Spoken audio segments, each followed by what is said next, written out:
ಸಾಕ್ಷಿ ಪುಟ ಯೂನಿಫಾರ್ಮ್ ಎಲ್ಲ ಹಾಕಾಯ್ತು. ನಾನು ಬರೋ ಅಷ್ಟರಲ್ಲಿ ನಿನ್ನ ಬುಕ್ಸನ್ನೆಲ್ಲ ಜೋಡಿಸ್ಕೊಂಡಿರೋ. ಓಕೆ, ನಿನಗೆ ಹಾಲು ಮತ್ತು ಬಿಸ್ಕೆಟ್ ತರ್ತೀನಿ. ಓಕೆ ಜಾಣೆ. ಅಕ್ಕ, ನೀವ್ಯಾಕೆ ತರೋದಕ್ಕೆ ಹೋದ್ರಿ? ನಾನೇ ಬರ್ತಾ ಇದ್ದೆ. ಆ್ಯಕ್ಚುಲಿ ಸಾಕ್ಷಿನ ಹೊರಡಿಸ್ಬೇಕಾದ್ರೆ ಪರವಾಗಿಲ್ಲ ತಗೋ. ಅಕ್ಕ, ಯಾಕೆ ಡಲ್ ಆಗಿದ್ದೀರಾ? ಏನಾಯ್ತು? ದಿನ ಪೂರ್ತಿ ಕೆಲಸ ಮಾಡ್ತಾನೆ ಇದ್ರೆ ಇನ್ನು ಹೇಗಿರ್ತಾರೆ? ಇಷ್ಟಕ್ಕೂ ನಾನು ಇರೋದೇ ಹೀಗೆ. ಕೆಲಸ ಮಾಡಿ ಮಾಡಿ ನನಗಂತೂ ಸಾಕಾಗೋಗಿದೆ. ಅಕ್ಕ, ನನ್ನ ಮೇಲೇನಾದ್ರೂ ಬೇಜಾರ ನಿಮಗೆ? ನಾನು ಯಾಕೆ ಬೇರೆಯವ್ರ ಮೇಲೆ ಬೇಜಾರು ಮಾಡ್ಕೊಳ್ಳಿ? ನನ್ನ ಕೆಲಸನೇ ನಂಗೆ ಸಾಕಾಗಿದೆ. ಅಕ್ಕ, ಅಂದರೆ ನಿಮ್ಮ ಮಾತಿನ ಅರ್ಥ? ಮನೆಯಲ್ಲಿ ತುಂಬ ಕೆಲಸ ಇದೆ. ಕೆಲಸ ಮಾಡೋದಕ್ಕೆ ಈ ಮನೆಯಲ್ಲಿರೋದು ನಾನೊಬ್ಳೆ. ಎಲ್ರಿಗೂ ತಿಂಡಿ ಮಾಡಬೇಕು. ಇನ್ನೂ ಬೇಕಾದಷ್ಟು ಕೆಲಸ ಇದೆ. ಬೆಳಗ್ಗೆ ಬೆಳಗ್ಗೆ ನಿನ್ನ ಜೊತೆಲಿ ಹರಟೆ ಹೊಡೆಯೋದಕ್ಕೆ ನಂಗೆ ಪುರ್ಸತ್ತಿಲ್ಲ. ಅಕ್ಕ, ಯಾಕೆ ಹೀಗೆಲ್ಲ ಮಾತಾಡ್ತಾ ಇದ್ದೀರಾ? ನಾನು ನಿಮ್ಮ ಜೊತೆಗಿಲ್ವಾ? ನೀವು ಮನೆ ಕೆಲಸದವ್ರಲ್ಲ. ನಾನು ಸಾಕ್ಷಿನ ರೆಡಿ ಮಾಡಾಯ್ತು. ಆದಿತ್ಯನ ರೆಡಿ ಮಾಡಿ ಬಂದುಬಿಡ್ತೀನಿ. ಒಟ್ಟಿಗೆ ಕೆಲಸ ಮಾಡೋಣ. ಬೇಡಮ್ಮ ತಾಯಿ, ಮಗು ಅಳ್ತಾ ಇದೆ ಅಂತ ನೀನು ಇಲ್ಲೇ ಇದ್ಬಿಡ್ತೀಯ. ನೀನು ಬರ್ತೀಯ ಅಂತ ನಾನು ಅಲ್ಲಿ ಕಾಯ್ತಾ ಇರ್ತೀನಿ. ಇನ್ನೂ ಕೆಲಸ ಮುಗ್ದಿಲ್ವ ಅಂತ ಅತ್ತೆ ನನ್ನ ಮುಖ ತುಂಬ ಉಗಿತಾರೆ. ಜೊತೆಗೆ ಬಾಣಂತಿ ಕೈಯಲ್ಲಿ ಕೆಲಸ ಮಾಡಿಸ್ಕೊಂಡು ಅಂತ ಆಪಾದನೆ ಬೇರೆ. ಇದೆಲ್ಲ ಬೇಕಾ ನನಗೆ? ನನ್ನ ಹಣೆ ಬರ ನಾನು ಹೇಗೋ ಅನುಭವಿಸ್ಕೊಳ್ತೀನಿ. ನೀನು ಆರಾಮಾಗಿ ರೆಸ್ಟ್ ತಗೋ. ತಿಂಡಿ ಆದ್ಮೇಲೆ ಕರಿತೀನಿ. ಅಕ್ಕ, ವೇದಿಕೆ ಏನಾದರೂ ಫೋನ್ ಮಾಡಿದ್ಲಾ?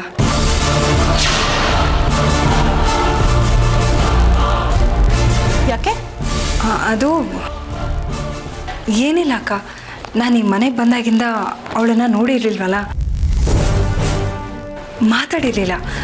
ಅದಕ್ಕೆ ಕೇಳಿದೆ. ಎಕ್ಸಾಮ್ ಮುಗಿದ್ಮೇಲೆ ಅವಳೇ ಬರ್ತಾಳೆ. ಹಾಗಿದ್ರೆ ಅವಳು ನಿಮಗೆ ಫೋನ್ ಮಾಡಿದ್ಲಾ? ಅದೆಲ್ಲ ನಿಂಗೆ ಯಾಕೆ? ಹಾಲು ಕೊಟ್ಟಿದ್ದಾಗಿದೆ. ತಿಂಡಿ ಆದ್ಮೇಲೆ ಕರಿತೀನಿ, ಬಾ.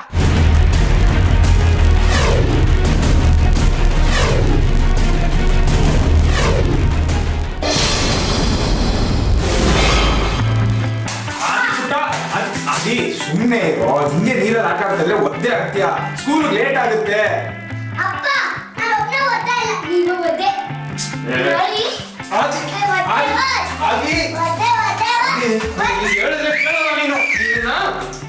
ನಿಂದು ಬರ್ತಾ ಬರ್ತಾ ಗಲಾಟೆ ಜಾಸ್ತಿ ಆಯ್ತು. ಫಸ್ಟ್ ಸ್ಕೂಲಿಗೆ ರೆಡಿ ಆಗಿ ಬಾ ನೀನು. ನೀನ್ ಅಣ್ಣ ನಿಂತಿದ್ದೀನಿ, ಆ ಕಡೆ ತಿರ್ಕೋ. ಇಲ್ಲ, ನಾನು ಆ ಕಡೆ ತಿರ್ಕೊಳ್ಳಲ್ಲ. ನೀನೇನ್ ದೊಡ್ಡ ಮನುಷ್ಯನಾ? ಹೌದು, ನಾನ್ ದೊಡ್ಡ ಮನುಷ್ಯ. ಆ ಕಡೆ ತಿರ್ಕೋ. ಇಲ್ಲ, ನಾನು ಆ ಕಡೆ ತಿರ್ಕೊಳ್ಳಲ್ಲ. ಏನ್ ಮಾಡ್ತೀಯಾ? ಏನ್ ಮಾಡ್ತೀನ? ಅರ್ಧಗೋಮಟೇಶ್ವರ, ಫಸ್ಟ್ ಬಟ್ಟೆ ಹಾಕೋ, ಆಮೇಲೆ ಜಗಳ ಮಾಡುವಂತೆ. ಸಾಕ್ಷಿ, ಅಮ್ಮ ಇಲ್ಲಮ್ಮ? ಅಮ್ಮ ಆಚೆ ಹೋದ್ರು. ಲೇ ಪತಿ, ಈ ಮನೆಯವರಿರೋರು ಎಲ್ಲರೂ ಆಚೆ ಹೋಗ್ತಾರೆ. ಆಚೆ ಹೋದ್ರು ಅಂದ್ರೆ ರೂಮಿಂದ ಆಚೆ ಹೋಗಿದ್ದು. ಲೇ ಪತಿ, ರೂಮಿಂದ ಆಚೆ ಹೋದ್ರು ಅಂದ್ರೆ ಆಚೆನೇ ಹೊಟ್ಟೋದ್ರು ಅಂತ ಅಲ್ಲ. ನಿನ್ನ LKG ಕಳಿಸ್ಬೇಕು ಫಸ್ಟ್. ಅಪ್ಪ ಮಾರಾಯ, ನಿನ್ ಜಗಳ ಮುಗ್ದಿದ್ರೆ ಫಸ್ಟ್ ಸ್ಕೂಲಿಗೆ ರೆಡಿ ಆಗುವಂತೆ. ಸಾಕ್ಷಿ, ಹೋಗು ಸ್ಕೂಲಿಗೆ ರೆಡಿಯಾಗಿ ನೀನು. ತಿಂಡಿ ತಿನ್ನು ಹೋಗು. ಪರಿಮಳ, ನಿನಗೆ ಯಾವ ಕೆಲಸ ಹೇಗೆ ಮಾಡಬೇಕು ಅಂತ ಗೊತ್ತಾಗಲ್ವಾ? ಆದಿತ್ಯ ನಮ್ಮ ಮನೆಗೆ ಬಂದು 1.5 ವರ್ಷ ಆಯ್ತು. ಅವ್ನು ಹಾಲಿನ ಜೊತೆ ಬಿಸ್ಕೆಟ್ ತಗೊಳ್ತಾನೆ ಅಂತ ಗೊತ್ತಿದ್ದು ಯಾಕೆ ನಿನ್ ಬಿಸ್ಕೆಟ್ ಕೊಡೋದು ಮರ್ತೋಗಿದೀಯಾ? ನಿನಗ್ ಮಕ್ಳನ್ನ ಸರಿಯಾಗಿ ನೋಡ್ಕೊಳಕ್ ಬರಲ್ಲ ಅಂತಾನೆ ನಿನ್ ಮಗಳು ವೇದಿಕನ್ನ ರೆಸಿಡೆನ್ಷಿಯಲ್ ಸ್ಕೂಲ್ಗೆ ಹಾಕಿರೋದು. ನೀನ್ ಅದ್ ಯಾವಾಗ ಕಲಿತೀಯೋ ಏನೋ, ನನ್ಗಂತೂ ಗೊತ್ತಿಲ್ಲ. ಹೋಗು, ಹೋಗಿ ಆದಿತ್ಯನಿಗೆ ಬಿಸ್ಕೆಟ್ ಕೊಡು.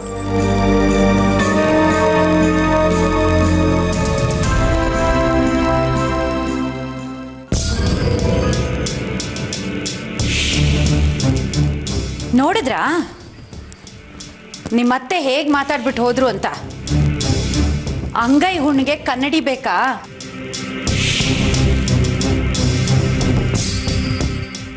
ನಾನು ಅವತ್ತಿಂದ ಹೇಳ್ತಾನೆ ಇದ್ದೀನಿ ನಿಮ್ಮಿಬ್ಬರಿಗೂ, ನನ್ನ ಮಾತೆ ಕೇಳ್ತಿಲ್ಲ ನೀವು. ಈ ಮನೇಲಿ ಒಂದ್ ಕಣ್ಣಿಗೆ ಬೆಣ್ಣೆ, ಒಂದ್ ಕಣ್ಣಿಗೆ ಸುಣ್ಣ. ಆ ಆರ್ತಿ ಅನ್ನೋ ಸೊಸೆ ಕಣ್ಣಿಗೆ ಬರೀ ಬೆಣ್ಣೆ, ಈ ಇಬ್ಬರು ಸೊಸೆ ಅಂದ್ರೆ ಕಣ್ಗೆ ಸುಣ್ಣ. ಆ ಸುಣ್ಣ ಮೈಗೆ ತಾಕಿ ಸುಟ್ಟೋಗೋಕ್ ಮೊದಲು ಇಬ್ರು ಎಚ್ಚೆತ್ಕೊಳ್ಳಿ. ಅತ್ತೆ ಮತ್ತಿನ್ನೇನಮ್ಮ ಪರಿಮಳ, ಈ ಅತ್ತಿಗೆ ಆಡ್ತಿರೋದು ನೋಡಿದ್ರೆ ನನಗಂತೂ ಎಷ್ಟು ಸಂಕಟ ಆಗತ್ತೆ ಗೊತ್ತಾ. ಈ ಅನ್ಯಾಯನೆಲ್ಲ ಖಂಡಿಸೋರು ಯಾರು ಇಲ್ವಲ್ಲ ಈ ಮನೇಲಿ. ಪರಿಮಳ, ನೀನ್ ಈ ಮನೆ ದೊಡ್ಡ ಸೊಸೆ, ರಾಖಿ ಕಿರಿ ಸೊಸೆ. ಕೆಲವ್ರ ಮನೇಲಿ ಹಿರಿ ಸೊಸೆನ ತಲೆ ಮೇಲೆ ಇಟ್ಕೊಂಡು ಮೆರೆಸ್ತಾರೆ, ಇನ್ ಕೆಲವರು ಕಿರಿ ಸೊಸೆನ ಪ್ರೀತಿ ಮಾಡ್ತಾರೆ. ಕೆಲವು ಜನ ಎಲ್ರನ್ನೂ ಸಮಾನವಾಗಿ ದ್ವೇಷಿಸ್ತಾರೆ ಅಥವಾ ಸಮಾನವಾಗಿ ಪ್ರೀತಿಸ್ತಾರೆ. ಆದ್ರೆ ನಮ್ಮನೇಲಿ ಹಾಗಲ್ಲಪ್ಪ. ಎಲ್ಲ ಗೌರವ, ಉಪಚಾರ, ಸನ್ಮಾನ ಬರೀ ಆರ್ತಿಗ್ ಮಾತ್ರ. ನಿಮ್ಮಿಬ್ಬರಿಗೂ ಏನೂ ಇಲ್ಲ. ಅತ್ತೆ, ನೀವೇ ಹೇಳ್ಬೋದಲ್ವಾ ಹೀಗೆಲ್ಲ ಮಾಡಬೇಡಿ ಅಂತ, ಆಗ್ಲಾದ್ರೂ ತಿಳ್ಕೊತಾರೇನೋ. ಸದ್ಯ ನಾನೇನಾದ್ರೂ ಹೇಳಕ್ ಹೋದ್ರೆ ಆಮೇಲೆ ಈ ಮನೆಯಿಂದಾನೇ ಹೊರಗೆ ಹಾಕ್ಬಿಡ್ತಾರೆ ನನ್ನ. ಬೇಡಮ್ಮ. ಅದ್ಯಾಕತ್ತೆ? ಇದ್ದ ದಿನ ಇದ್ದಾಗ ಹೇಳಿದ್ರೆ ಯಾಕೆ ಮನೆಯಿಂದ ಆಗ್ತಾರೆ? ಅಯ್ಯೋ ರಾಖಿ, ನೀನ್ ಈಗಿನ್ನೂ ಓದ್ ಮುಗಿಸ್ಕೊಂಡು ಮನೆಗೆ ವಾಪಸ್ ಬಂದಿದ್ಯಾ ಕಣೆ. ನಿಂಗೆ ಯಾವ ವಿಷಯನೂ ಗೊತ್ತಿಲ್ಲ. ಈ ಮನೇಲಿ ಎಂತೆಂಥ ಒಳಗೆ ರಾಜಕೀಯ ನಡೀತಾ ಇದೆ ಗೊತ್ತಾ.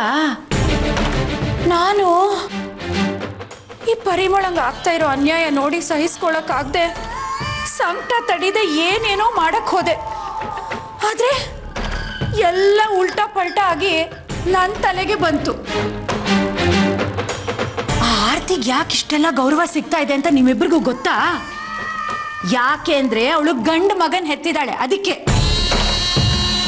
ಏ ರಾಖಿ, ನೀನ್ ಓದೆಲ್ಲ ಮುಗೀತಲ್ಲ, ನೀನು ಅತ್ಲಾಗೊಂದು ಗಂಡು ಮಗು ಹೆತ್ಬಿಡು. ಅವಳ ಅಹಂಕಾರ ಅವಾಗ್ಲಾದ್ರೂ ಅಡಗ್ಬೋದು. ಪರಿಮಳ, ವೇದಿಕನ್ ಮೊದಲು ಮನೆ ಕರ್ಸು. ಅವಳು ಬಂದ ಮೇಲೂ ಇವ್ರು ಹೀಗೆಲ್ಲ ಭೇದ ಭಾವ ಮಾಡ್ತಿದ್ರೆ ಅವಳು ತಿರುಗಿ ಬೀಳ್ತಾಳೆ. ದೊಡ್ಡೋಳಾಗಿದ್ದಾಳೆ ಅವಳು, ಸಹಿಸ್ಕೊಂಡು ಸುಮ್ಮನೆ ಇರಲ್ಲ. ಸುಮ್ಮನಿರಿ ಅತ್ತೆ, ಅದು ಹೇಗೆ ಮಾಡೋಕ್ಕಾಗುತ್ತೆ? ಅಯ್ಯೋ, ಅದ್ಯಾಕೆ ಮಾಡೋಕ್ಕಾಗಲ್ಲ? ಮಾಡೋಕ್ಕಾಗಲ್ಲ ಅಂತ ನೀವು ಸುಮ್ಮನಿದ್ರೆ ಮನೆ ಕಸ ಮುಸ್ರೆ ತೊಳ್ಕೊಂಡು ಬಿದ್ದಿರಬೇಕು, ಅಥವಾ ಆ ಆರ್ತಿ ರೂಮ್ಗೆ ಟೀ, ಕಾಫಿ, ತಿಂಡಿ, ಊಟ ಸಪ್ಲೈ ಮಾಡಿಕೊಂಡು ಸಪ್ಲೈಯರ್ಗಳಾಗಿ ಬಿದ್ದಿರಬೇಕು. ನಾನಿಬ್ಬರಿಗೂ ಹೇಳೋದೆಲ್ಲ ಹೇಳಿದ್ದೀನಿ. ಇಷ್ಟ್ರ ಮೇಲೆ ನಿಮ್ಮ ಇಷ್ಟ, ಏನಾದರೂ ಮಾಡ್ಕೊಳ್ಳಿ.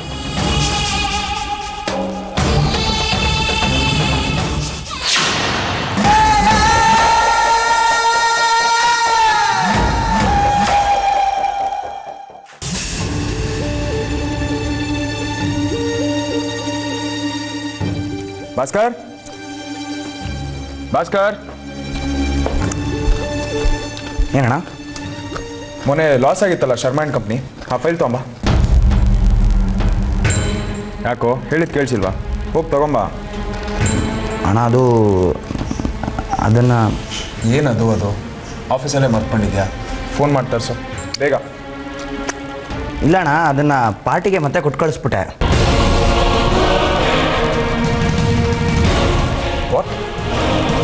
ಅವ್ರಿಗೆ ಕಳಿಸಿದ್ಯಾ? ಯಾಕೆ? ರೆಫರೆನ್ಸಿಗೆ ಬೇಕು ಅಂದ್ರು ಅಣ್ಣ, ಅದಕ್ಕೆ ಕಳಿಸ್ದೆ. ರೆಫರೆನ್ಸ್ಗೆ ಯಾರಾದರೂ ಒರಿಜಿನಲ್ ಕಾಪೀಸ್ ಕಳಿಸ್ತಾರೇನೋ? ಫೋಟೋ ಕಾಪೀಸ್ ತಾನೇ ಕಳಿಸೋದು. ಅಣ್ಣ, ನನಗೆ ಗೊತ್ತಿರಲಿಲ್ಲ ಕಣೋ. ಗೊತ್ತಾಗಿಲ್ಲ? ಇನ್ಯಾವಾಗಲೂ ಗೊತ್ತಾಗದು ನಿನಗೆ? ಹಾಂ, ಅದರಲ್ಲಿ ರಿಜೆಕ್ಟ್ ಪೀಸಸ್ ಎಷ್ಟಿದೆ ಅಂತ ಇಡೀ ಲಿಸ್ಟೇ ಇರುತ್ತೆ. ಇಡೀ ಬೀಗದ ಕೈನೇ ಅವ್ರ ಕೈ ಕೊಟ್ಟಿದ್ದೀರಲ್ಲ. ಇನ್ ಕೇಸ್ ಅವ್ರೇನಾದರೂ ಆ ಲಿಸ್ಟ್ನ ಚೇಂಜ್ ಮಾಡಿದ್ರೆ ಏನಾಗುತ್ತೆ ಅಂತ ಯೋಚನೆ ಮಾಡಿದ್ಯಾ ನೀನು? ಅಷ್ಟೇನಣ್ಣ, ಅದಕ್ಕೆ ಯಾಕೆ ಇಷ್ಟೊಂದು ತಲೆ ಕೆಡಿಸ್ಕೊಂಡಿದ್ಯಾ? ಅವ್ರು ನಮ್ಮ ಖಾಯಂ ಪಾರ್ಟಿ, ಅವ್ರು ಆ ಥರ ಎಲ್ಲ ಮಾಡೋದಿಲ್ಲ. ಯಾಕೆ ಸುಮ್ಮನೆ ತಲೆ ಕೆಡಿಸ್ಕೊಂತ್ಯಾ? ತಮಾಷೆ ಆಗಿದೆಯಾ ಭಾಸ್ಕರ್ ನಿನ್ಗಿದೆಲ್ಲ? ಹಾಂ, ಒಂದಲ್ಲ ಎರಡಲ್ಲ 50 lakhs. ಅದನ್ನ ಹೇಗೆ ರಿಕವರ್ ಮಾಡೋದು ಅಂತ ನಾನು ಯೋಚನೆ ಮಾಡ್ತಾ ಇದ್ದೆ. ಇದನ್ನೆಲ್ಲ ಯೋಚನೆ ಮಾಡೋಷ್ಟು ಚೂರು ಸೆನ್ಸ್ ಇಲ್ಲ ನಿಂಗೆ. ಇರ್ರೆಸ್ಪಾನ್ಸಿಬಲ್. ಯಾಕೋ ಬರ್ತಾ ಬರ್ತಾ ಸೋಮಾರಿ ಆಗ್ತಾ ಇದೆಯಾ? ಮಾಡೋ ಕೆಲ್ಸದಲ್ಲಿ ಕಾನ್ಸಂಟ್ರೇಷನ್ ಇಲ್ಲ ನಿನ್ಗೆ. ಈಗ ನೀನು ಕಳ್ಸಿದ್ಯಲ್ಲ ಲಿಸ್ಟು, ಅದನ್ನ ಲಾಭಕ್ಕೋಸ್ಕರ ಚೇಂಜ್ ಮಾಡಿದ್ರೆ ಏನೋ ಮಾಡ್ತೀಯ ಅವಾಗ? ಹಾಗಲ್ಲ ಅಣ್ಣ. ಪ್ಲೀಸ್ ಭಾಸ್ಕರ್, ಇವತ್ತೊಂದು ವಿಷಯನ ನಿನಗೆ ಕ್ಲಿಯರ್ ಮಾಡ್ತೀನಿ. ನಿನಗಿಲ್ಲಿ ಕೆಲಸ ಮಾಡೋದಕ್ಕೆ ಇಷ್ಟ ಇಲ್ಲ ಅಂದ್ರೆ ದಯವಿಟ್ಟು ಬಿಟ್ಬಿಡು, ನನಗೇನು ತೊಂದರೆ ಇಲ್ಲ. ನಾನು ಹೇಗೋ ಮ್ಯಾನೇಜ್ ಮಾಡ್ಕೊಂಡು ಹೋಗ್ತೀನಿ. ಬೇರೆಯವ್ರ ಮೇಲೆ ಡಿಪೆಂಡ್ ಆಗೋದು ನನಗೆ ತಪ್ಪುತ್ತೆ. ಅಣ್ಣ, ನಾನು ತಪ್ಪು ಮಾಡಿದ್ದೀನಿ ನಿಜ.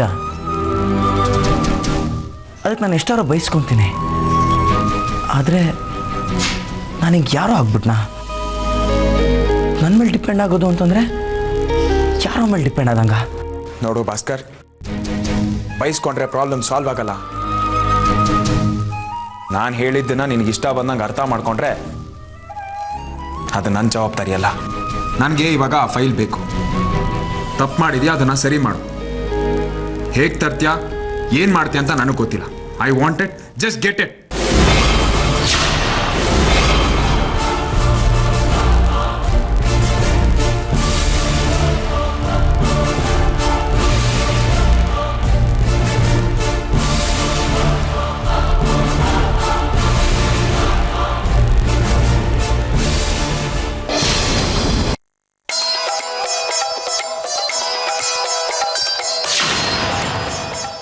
ಅಮ್ಮ,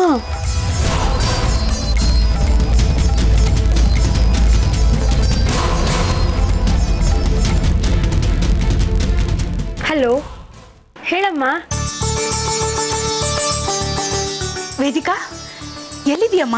ನಾನು ರೂಮಲ್ಲೇ ಇದ್ದೀನಿ. ಯಾಕಮ್ಮ? ಇದು ಕಾಲೇಜ್ ಟೈಮ್ ಅಲ್ವಾ? ನೀನು ಕಾಲೇಜ್ನಲ್ಲಿ ಇರ್ಬೋದು ಅಂತ ಅನುಮಾನದಿಂದಲೇ ಫೋನ್ ಮಾಡಿದೆ. ಯಾಕೆ, ಕ್ಲಾಸ್ ಇಲ್ವಾ? ಇಲ್ಲಮ್ಮ, ಕಾಲೇಜಿಗೆ ರಜಾ. ಎಕ್ಸಾಮ್ ಟೈಮಿಂಗ್ ಅಲ್ವಾ, ಅದಕ್ಕೆ ರಜಾ ಕೊಟ್ಟಿದ್ದಾರೆ. ನಾನು ರೂಮಲ್ಲಿ ಕುತ್ಕೊಂಡು ಓದ್ತಾ ಇದ್ದೀನಿ. ತುಂಬ ಕಷ್ಟ ಆಗ್ತಿದೆಯಾ? ನಾನು ಇದ್ದಿದ್ರೆ ಏನಾದರೂ ಮಾಡ್ಕೊಡ್ಬೋದಾಗಿತ್ತಲ್ಲ. ಸಾರಿ ಚಿನ್ನಿ, ಆದರೆ ಚೆನ್ನಾಗಿ ಓದ್ಕೋ. ಈ ಸಲ ಎಕ್ಸಾಮ್ ಮುಗ್ದಿದ ತಕ್ಷಣ ಮನೆಗೆ ಬಂದ್ಬಿಡು. ನಂಗಂತೂ ನೀನು ಯಾವಾಗ ನೋಡ್ತೀನೋ ಅಂತ ಅನ್ನಿಸ್ತಾ ಇದೆ. ಅಮ್ಮ, ನೀನು ಹೂ ಅಂದರೆ ನಾನು ಈಗಲೇ ಬಂದ್ಬಿಡ್ತೀನಿ. ಬರ್ಲಾ? ಅಯ್ಯಯ್ಯೋ, ಹಾಗೆಲ್ಲಾದ್ರೂ ಮಾಡ್ಬಿಟ್ಟಿಯಾ? ಎಕ್ಸಾಮ್ ಮುಗಿಸ್ಕೊಂಡೆ ಬಾ. 1-2-3 ತಿಂಗಳು ಮನೇಲೇ ಇರಂತೆ. ಎಲ್ಲ ಟ್ರಿಪ್ ಹೋಗಿ ಬರೋಣ. ಸರಿ ಅಮ್ಮ, ಹಾಗೆ ಆಗಲಿ. ನನಗೂ ನಿಮ್ಮನ್ನೆಲ್ಲ ಯಾವಾಗ ನೋಡ್ತೀನೋ ಅನಿಸ್ತಿದೆ. ಆದರೆ ಏನು ಮಾಡೋದು, ಆಸೆ ಇದ್ರೂ ಬರೋಕ್ಕಾಗ್ತಿಲ್ಲ. ಪರವಾಗಿಲ್ಲ ಬಿಡು, ಇನ್ನೊಂದು ವಾರ ತಾನೇ.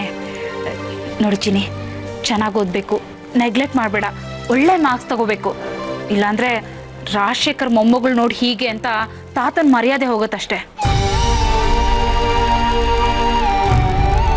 ಆಮೇಲೆ ಎಲ್ಲರೂ ನೀನಲ್ಲಿ ಓದೋದು ಬಿಟ್ಟು ಏನೇ ಮಾಡ್ತಿದ್ದೆ ಅಂತ ಎಲ್ಲ ಭಯಕ್ಕೆ ಶುರು ಮಾಡ್ತಾರೆ.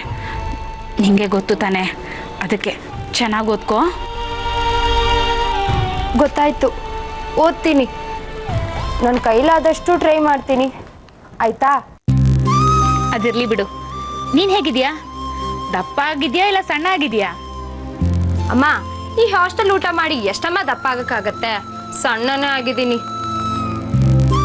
ಅಮ್ಮ, ನೀನ್ ಮಾತ್ರ ಒಂದ್ಸುತ್ತ ದಪ್ಪನೇ ಆಗಿದ್ಯಾ. ಕೆನ್ನೆ ಎಲ್ಲ ಮಿಂಚ್ತಿತ್ತು. ನಾನ್ ದಪ್ಪ ಆಗಿದ್ದೀನಾ? ನಿಂಗೆ ಗೊತ್ತಾಯ್ತು?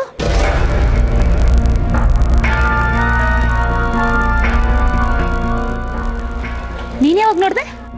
ಅಯ್ಯೋ, ನಾನೆಲ್ಲಿ ನಿನ್ನ ನೋಡಕ್ಕಾಗತ್ತೆ? ನೀನೆಲ್ಲಿ ನಾನೆಲ್ಲಿ? ಅದು ಅಪ್ಪ ಫೋನ್ ಮಾಡಿದಾಗ ಹೇಳಿದ್ರು, ಅದನ್ನೇ ಹೇಳಿದೆ. ಸರಿ ಸರಿ, ನಾನು ಓದ್ಕೋಬೇಕು. ಫೋನ್ ಇಡ್ತೀನಿ. ಒಂದ್ ನಿಮಿಷ. ಏನಮ್ಮ, ಬೇಗ ಹೇಳು, ನನ್ಗೆ ಹೊತ್ತಾಯ್ತು. ವೇದಿಕಾ, ನಮ್ ಸೂರ್ಯನ ಹೆಂಡತಿ ಆರ್ತಿ ಇದ್ದಾಳಲ್ಲ, ಅವಳ ಮೊಬೈಲ್ಗೆ ನೆನ್ನೆ ಒಂದು ಕಾಲ್ ಬಂದಿತ್ತು. ಆ ಹುಡುಗಿ ವಾಯ್ಸು ನಂಗೆ 2 ತರ ಕೇಳಿಸ್ತಾ ಇತ್ತು.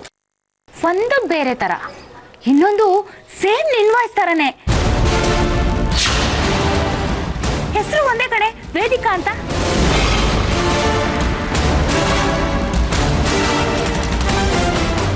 ಅದಕ್ಕೆ ನಾನೇನ್ ಮಾಡ್ಲಿ? ನೀನೇನಾದ್ರೂ ಅವಳಿಗೆ ಫೋನ್ ಮಾಡಿದ್ಯಾ? ಏನು, ನಾನು ಯಾಕೆ ಅವ್ರಿಗೆ ಫೋನ್ ಮಾಡಲಿ? ಫಸ್ಟ್ ಆಫ್ ಆಲ್ ಅವ್ರ ಪರಿಚಯನೇ ಇಲ್ಲ ನನಗೆ. ವೇದಿಕಾ, ಆ ಹುಡುಗಿ ವಾಯ್ಸು ಸೇಮ್ ನಿನ್ ವಾಯ್ಸ್ ತರನೇ ಇತ್ತು. ಅಮ್ಮ, ದಿಸ್ ಇಸ್ ಟೂ ಮಚ್. ನಮ್ಮ ವಾರ್ಡನ್ ವಾಯ್ಸು ನಿನ್ನ ವಾಯ್ಸ್ ಥರನೇ ಇದೆ. ಹಾಗಂತ ಅವ್ರನ್ನ ನೀನು ಅಂತ ಅನ್ಕೊಳಕ್ಕಾಗತ್ತಾ? ಒಬ್ರು ವಾಯ್ಸ್ ಥರ ಇನ್ನೊಂದು ವಾಯ್ಸ್ ಇರುತ್ತೆ. ನಿಂದೊಳ್ಳೆ ಕತೆ ಆಯ್ತು. ಅದು ಅಲ್ಲದೆ ಹೆಸರು ನಂದೇ ಅಂತ ಹೇಳ್ತಿದ್ಯಾ? ಅಲ್ಲ ಅಮ್ಮ, ನಾನು ಮಾಡೋ ಹಾಗಿದ್ರೆ ನಿಂಗೆ ಮಾಡ್ತೀನಿ. ಅವ್ರಿಗೆ ಯಾಕೆ ಮಾಡಕ್ ಹೋಗ್ಲಿ? ಒಂದ್ ವೇಳೆ ಮಾಡಿದ್ರು ನಿನ್ಗೆ ಹೇಳ್ದೆ ಇರ್ತೀನ. ನೋಡಮ್ಮ, ಅವ್ರ ನಂಬರು ನನಗೆ ಗೊತ್ತಿಲ್ಲ, ಅವ್ರು ಯಾರು ಅಂತಾನೂ ನಂಗೆ ಗೊತ್ತಿಲ್ಲ. ಅಯ್ಯೋ ಹೌದಲ್ವಾ, ಬೇಜಾರು ಮಾಡ್ಕೋಬೇಡ ಪ್ಲೀಸ್, ಚೆನ್ನಾಗಿ ಓದ್ಕೋ. ಹಾಂ, ನಾನು ಫೋನ್ ಇಡ್ತೀನಿ, ಬಾಯ್. ಸದ್ಯ ಅಮ್ಮಂಗೆ ನನ್ನ ನಂಬರಲ್ಲಿ ಚೆಕ್ ಮಾಡಬೇಕು ಅಂತ ಹೊಳದೇ ಇಲ್ಲ. ಚೆಕ್ ಮಾಡಿಬಿಟ್ಟಿದ್ರೆ ನನ್ನ ಕತೆ ಅಷ್ಟೇ.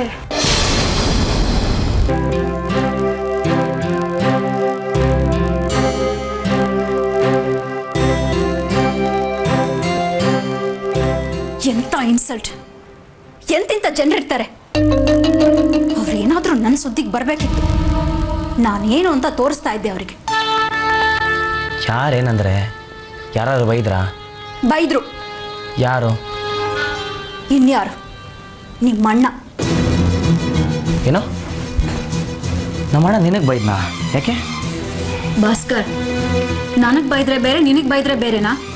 ಅಲ್ಲ, ನಿಮ್ಮಣ್ಣ ಬಾಯಿಗೆ ಬಂದಂಗೆ ಬೈತಾ ಇದ್ರೆ ಸುಮ್ಮನೆ ಇದ್ದೆಲ್ಲ, ತಿರುಗಿಸಿ ಮಾತಾಡೋಕ್ಕಾಗಲ್ವಾ ನಿನಗೆ? ಅಂಥದ್ದೇನು ಮಾಡಿದೆ ನೀನು? ಇಲ್ಲ ರಾಕಿ, ತಪ್ಪು ನನ್ನ ಕಡೆನೂ ಇದೆ. ಆರತಿ ಅದಕ್ಕೆ ಹಾಸ್ಪಿಟ್ಲಲ್ಲಿ ಅಡ್ಮಿಟ್ ಆಗಿರಬೇಕಾದ್ರೆ ನಮ್ಮ ಮಾಮೂಲಿ ಕಂಪ್ನಿಯಿಂದ ಫಾರ್ ದ ಫಸ್ಟ್ ಟೈಮ್ ಒಂದು ದೊಡ್ಡ ಆರ್ಡರ್ ಬಂದಿತ್ತು. ಅವ್ರಿಗೆ ಟೆಸ್ಟೆಡ್ ಓಕೆ ಪೀಸ್ನ ಕಳಿಸೋದ್ರ ಬದಲು ಎಲ್ಲ ರಿಜೆಕ್ಟೆಡ್ ಪೀಸ್ ಕಳಿಸಿದ್ದೀನಿ. ಅದೇ ಪ್ರಾಬ್ಲಮ್. ಅಷ್ಟೇನಾ? ನಾನು ಏನಾಯ್ತು ಅಂತ ಅಂದ್ಕೊಂಡೆ. ಈಗೇನು ಅದೆಲ್ಲ ವಾಪಸ್ ತರಿಸಿ ಒಳ್ಳೆ ಪೀಸ್ನ ಕಳಿಸಿದ್ರೆ ಆಯಿತು, ಪ್ರಾಬ್ಲಮ್ ಸಾಲ್ವ್ ಆಗುತ್ತೆ ತಾನೇ? ಆ ಫೈಲ್ಸ್ ನಮ್ಮ ಹತ್ರ ಇದ್ದರೆ ಆ ಕೆಲಸ ಮಾಡ್ಬೋದಾಗಿತ್ತು ರಾಕಿ. ಆ ಫೈಲ್ಸಲ್ಲಿ ಎಲ್ಲ ಡೀಟೇಲ್ಸ್ ಇತ್ತು. ಆ ಕಂಪ್ನಿಯವ್ರು ಕೇಳಿದ್ರು ಅಂತ ಅಷ್ಟು ಫೈಲ್ಸ್ನ ಅವ್ರಿಗೆ ಕೊಟ್ಬಿಟ್ಟಿದ್ದೀನಿ. ಈಗ ಅಕಸ್ಮಾತ್ ಅವರು ನೀವು ಕಳಿಸಿರೋ ರಿಜೆಕ್ಟೆಡ್ ಪೀಸ್ಗಿಂತ ಜಾಸ್ತಿ ಇದೆ ಅಂತ ಕಂಪ್ಲೇಂಟ್ ಮಾಡಿದ್ರೆ ನಾವು ಏನು ಮಾಡೋಣ? ಚೆಕ್ ಮಾಡೋಣ ಅಂದರೆ ಫೈಲ್ ಕೂಡ ನಮ್ಮ ಹತ್ರ ಇಲ್ಲ. ಮೆಟೀರಿಯಲ್ ಕಾಸ್ಟ್ ಬೇರೆ ಟೆಂಡರ್ ಪ್ರೈಸ್ಗಿಂತ 1.5 ಪಟ್ಟು ಜಾಸ್ತಿ ಆಗಿದೆ. ಅದಕ್ಕೆ ಅದು ಹಾಸ್ಪಿಟಲ್ ಖರ್ಚು, ಮೆಟೀರಿಯಲ್ ಖರ್ಚು, ದುಡ್ಡು ಸಿಕ್ಕಾಬಟ್ಟೆ ಖರ್ಚಾಗಿದೆ ರಾಕಿ. ಏನಿಲ್ಲ ಅಂದರೂ 50 ಲಕ್ಷ ನನ್ನ ಕಡೆಯಿಂದ ಲಾಸ್ ಆಗಿದೆ. ಇರಬಹುದು, ನೀನು ತಪ್ಪು ಮಾಡಿರ್ಬಹುದು. ಹಾಗಂತ 3ನೇ ವ್ಯಕ್ತಿಗಳಿಗೆ ಬೈಯೋ ಥರ ಬೈದ್ರೆ ಯಾರ ಮೇಲೂ ಡಿಪೆಂಡ್ ಆಗಲ್ಲ ಅಂತ ಹೇಳ್ತಾ ಇದ್ರು ನಿಮ್ಮಣ್ಣ. ಅವ್ರ ಹೆಂಡತಿ ಹಾಸ್ಪಿಟ್ಲಲ್ಲಿದ್ದಾಗ ಮನೆಯವರೆಲ್ಲ ಒದ್ದಾಡಕ್ಕೆ ಬೇಕಿತ್ತು. ಆದಿತ್ಯನ ಕೇಸ್ ಕೋರ್ಟಲ್ಲಿದ್ದಾಗ ಮನೆಯವ್ರು ಬೇಕಿತ್ತು. ಅವ್ರ ಹೆಂಡತಿ ಮಗನ ಕೇಳ್ಕೊಳ್ಳೋದಕ್ಕೆ ಶಶಾಂಕ್ ಹತ್ರ ಹೋಗೋದಕ್ಕೆ ಎಲ್ಲರೂ ಬೇಕಿತ್ತು. ಈಗ ಲಾಸ್ ಆದ ಕೂಡಲೇ ಯಾರು ಬೇಡ. ಅದಕ್ಕೆ ಹೇಳೋದು, ಯಾರ ದಾಕ್ಷಿಣ್ಯನೂ ಬೇಡ ಅಂತ. ಅಲ್ಲ ಭಾಸ್ಕರ್, ನೀನು ಅಷ್ಟೊಂದು ಓದಿದ್ರು ಇಲ್ಲೇ ಕೆಲಸ ಮಾಡ್ಬೇಕಾ ನೀನು?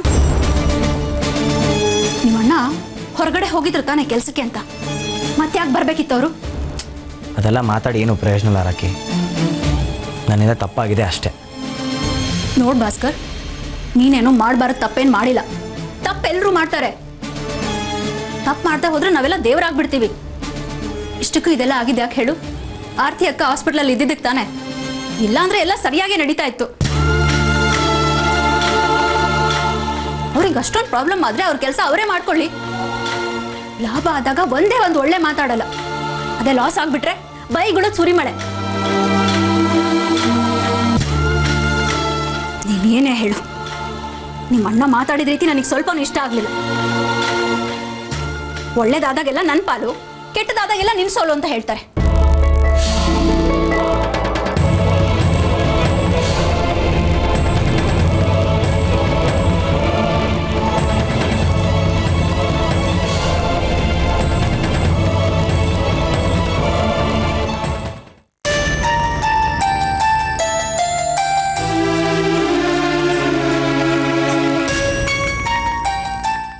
ಯಾಕೆ ಸೂರ್ಯರೇ ತುಂಬ ಟೆನ್ಷನಲ್ಲಿ ಇರೋ ಹಾಗಿದೆ? ಏನಾಯಿತು? ಏನಿಲ್ಲ ಆರ್ತಿಯವ್ರೆ, ಕೆಲವು ಫೈಲ್ಸ್ನ ನೋಡಬೇಕಾಯಿತು, ಕೆಲವು ಪ್ರಾಬ್ಲಮ್ಸ್ನ ಸಾರ್ಟ್ ಔಟ್ ಮಾಡಬೇಕಾಯಿತು. ನಮ್ಮ ಕೆಲಸ ನಾವೇ ಮಾಡಬೇಕಲ್ವಾ, ಬೇರೆಯವ್ರನ್ನ ನಂಬೋಕ್ಕಾಗಲ್ಲ ನೋಡಿ. ಯಾಕೆ ಈ ರೀತಿ ಮಾತಾಡ್ತಾ ಇದ್ದೀರಿ? ನಂಬಿಕೆ ಇಲ್ದಿದ್ರೆ ವ್ಯವಹಾರ ಮಾಡೋದೇ ಕಷ್ಟ ಆಗುತ್ತೆ, ಜೊತೆಗೆ ಜೀವನ ಮಾಡೋದು ಕಷ್ಟ.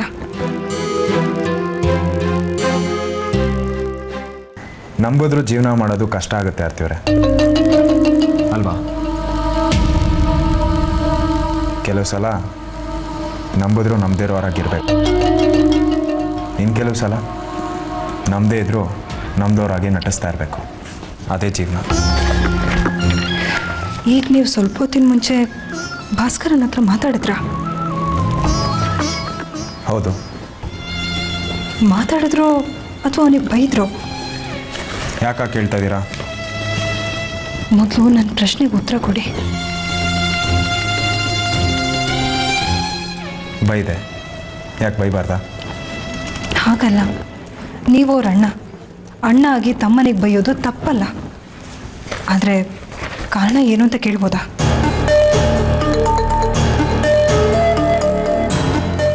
ಆರ್ತಿಯವರ, ನಾನು ಕಾರಣ ಇಲ್ಲದೆ ಯಾವತ್ತೂ ಯಾರ ಹತ್ರನೂ ಮಾತಾಡಲ್ಲ, ಯಾರಿಗೂ ಬೈಯೋದು ಇಲ್ಲ.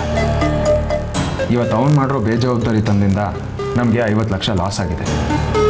ಅದವನು ಗೊತ್ತಾಗಬೇಕು. ಅದ್ರ ಬದಲು ಅವ್ನು ತಮಾಷೆ ಮಾಡ್ಕೊಂಡು ಓಡಾಡ್ತಾ ಇದ್ರೆ ಅವ್ನು ಬುದ್ಧಿ ಕಲಿಯೋದು ಯಾವಾಗ? ಬುದ್ಧಿ ಕಲೀಲಿ ಅಂತ ಬೈದೆ, ತಪ್ಪಾ? ತಪ್ಪಲ್ಲ. ಆದರೆ ನಿಮಗೆ ನನಗಿಂತ ದುಡ್ಡೇ ಹೆಚ್ಚಾಯ್ತಲ್ವಾ?